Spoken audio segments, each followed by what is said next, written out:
The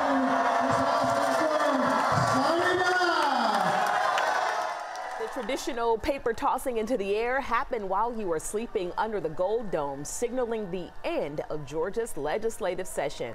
First this morning, let's take a look at both what passed both chambers and now heads to the governor's desk. 11 Alive's Ariana Manise is live with the full breakdown. Good morning.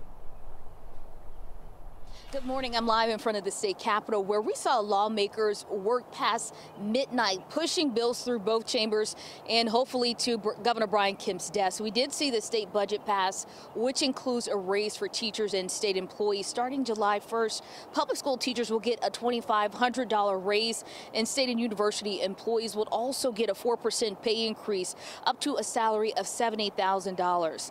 Also getting final approval in both chambers is a bill that will require children younger than 16 to have their parents' explicit permission to create a social media account.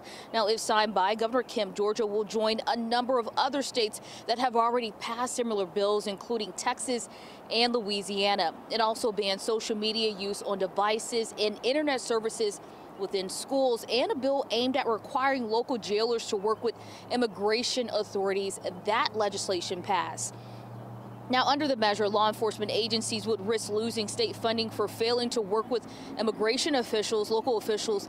They could also face misdemeanor charges. Now, we saw this bill really pick up steam after the death of Lincoln Riley on UGA's campus. Her accused killer allegedly entered the U.S. illegally in 2022. Now, the governor will have 40 days to sign all the bills that passed during this legislative session. After the 40 days, those measures could automatically become law if he does not sign them. Now, ahead in our next half hour, I have a breakdown of all the bills that failed to get action on the final day of this legislative session. Reporting live from the Capitol, I'm Ariana Manise for 11 Alive. Back to you.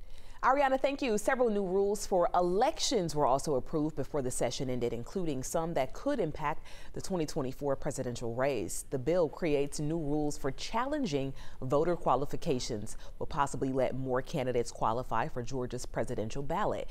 And finally, starting on July 1st of 2026, the state can no longer use QR codes to count ballots. Instead, ballots must be read by what is written on them or marked on them. Lawmakers had already sent bills to the governor's desk that will require audits of more than one statewide election, add an additional security feature on ballots, restrict who can serve as poll workers to only U.S. citizens, and the ability to allow a reduced number of voting machines. Another piece of legislation we were really watching closely for you, it had to do with the compensation for people who spent time in prison on wrongful convictions. Last night, senators voted to remove that language from a bill and then pass that version without it. This one was a really close vote. 11 Alive investigator Savannah Levins introduced us to Joey Watkins last week. He was one of the people hoping this legislation would have passed. To read more about his story and the work advocates are still doing, take a look at this story under our featured section.